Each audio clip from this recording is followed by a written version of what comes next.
And we are back with another chord progression from Ted Greene's modern chord progressions here on good old page 47. Very thankful that Ted has brought us to the key of C, as it's a little easier to digest. Who knows why. But let's check out this progression. It's lovely. Play it a few times, we'll talk about it. 1, 2, 3, 4.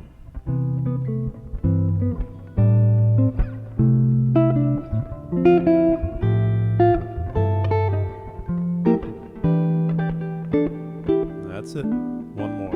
And.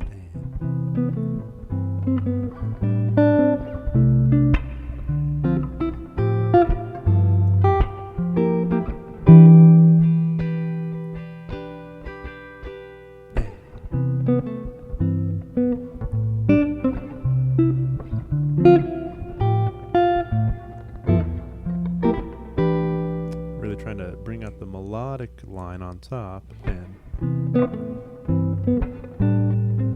Ooh, one more time. 3, 4.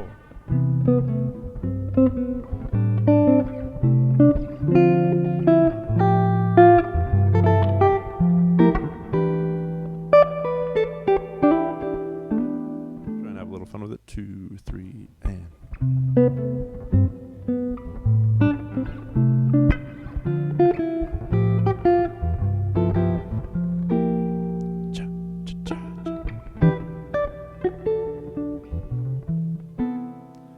Okay, so let's see what's going on, right? C major 7, lovely voicing to have. Turns it into a C6 with the melodic line. Up to a C chord, second inversion. Major 7 comes in for the melody. You get this. Here comes the 6. A minor 11 to an A minor. Third on the bottom, flat 3 on the bottom. Here's our 2 chord, D minor 7, the flat 3 drops to the 9, D minor 7 again, but bringing in the 5th and the bass, a good old G13, and here's the flavor chord. It's a G7, sharp 9, sharp 5 is how Ted has it notated here, G7, sharp 9 augmented. You got the flat 7, the 3, the sharp 5, and there's the root, and the sharp 9. On top is a melodic note, and this last chord he's calling a C13. Right? You got the E on the bottom, 3rd, 6, 9, 5. No wait, yeah, 3, 6, 9, 5, major 7. Lovely stuff. A little easier in the key of C. Some of the ones I did the other day in the key of E, I was having trouble, but key of C, let's hear it again. 2, and.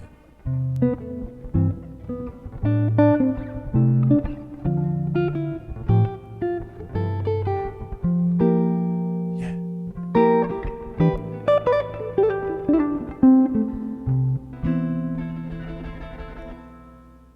When dealing with this one, right, as you go through it, you want to give some extra attention to different parts of what's going on, right? So you might do a pass where you're thinking mostly about the bass, right?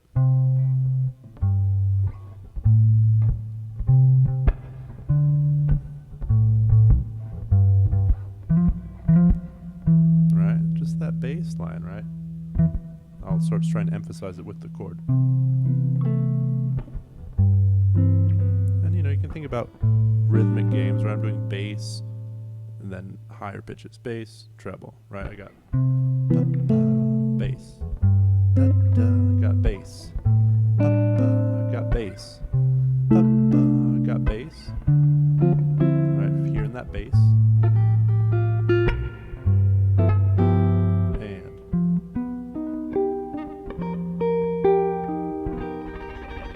beautiful chord, resolved to C13. And let's talk about that G7 sharp 9 augmented chord is what Ted's calling it here.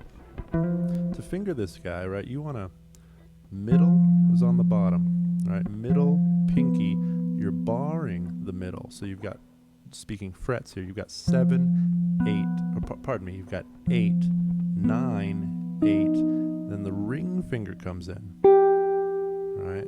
And then your index up here. That's a good one to get acquainted with. Right, your root is here on the 10th fret, the G, right? Or the unstated root, right? Our lowest pitch is the flat 7, and our ring finger's grabbing the root. But we also want to see that G on the 10th fret of the A string, right? This is a good one to move around. I love these dominant chords that have the flat 7 in the bass. You get a lot of this vibe. It's an altered one. All these flat 7 in the bass, dominant chords.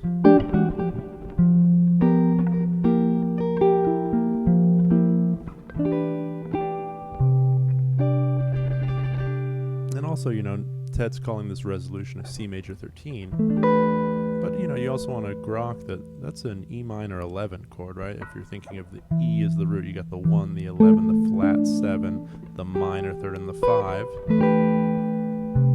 Lovely, right? Let's see if I can play it a few more times for you. 2, 3, and.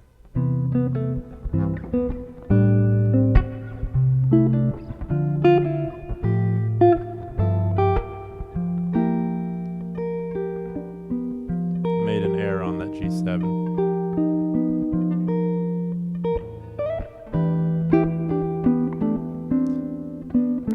Now another thing to, remember earlier I mentioned, focus on different parts of the sound and the progression as you go through it. I was talking about the bass, but then you also want to ask yourself, what's going on melodically?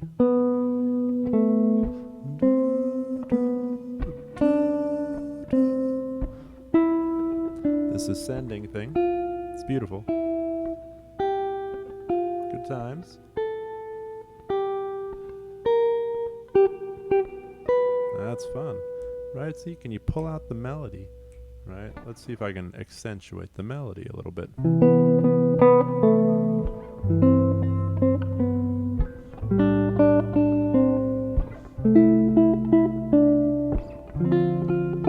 It's a bit stiffer here, but I'm practicing. Sometimes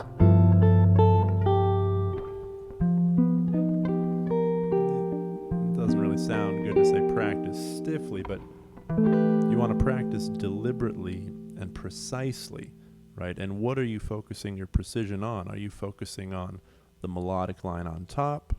Are you focusing on the lower end? You're really hearing those things, right? Give your conscious listening to those facets of the chord. Give some conscious attention to the low end. Is it really coming out well? Is the dynamic how you want it? Give some conscious attention to the high end. Is it coming out the way you want it, right? Does it sound like a voice, like a singer, right? Or does it sound too stiff or too quiet or too forward, too much in the foreground, right? One more time. 2, 3, and.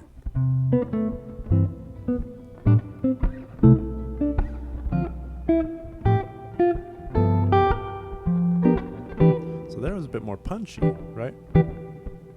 Shorter.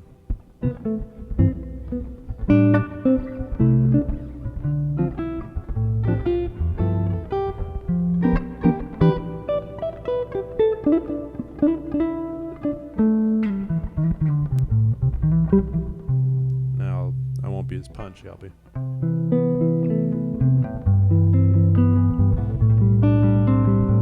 Sort of arpeggiating the thing.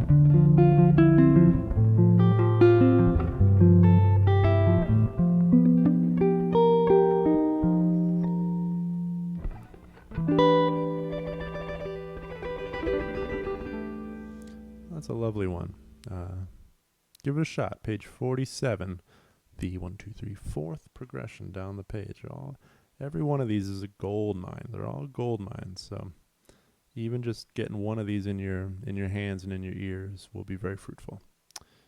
Adios.